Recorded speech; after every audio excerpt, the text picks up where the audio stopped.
Hello everyone, welcome to TechBrain. My name is Sam, and in this video, I will show you how to change Instagram region or country on Instagram. First, ensure you are logged into the account where you want to make the change. If your account isn't already set up as a business account, you will need to do that first. Go to your Instagram settings page and scroll down to Account Type and Tools under the For Professionals section. Click on Switch to Professional Account and follow the prompts to set up your business profile.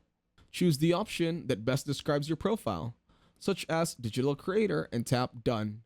Here, you need to select either creator or business. Once your account is set up as a business account, you can proceed to change your country or region. Click on Edit Profile and look for Contacts options, and click on it. Select Business Address and enter your street name, city, and zip code. After entering this information, your country or region will be updated on Instagram. That is it. Thank you very much for watching. Please make sure to leave a like and subscribe to our channel. Have a nice day.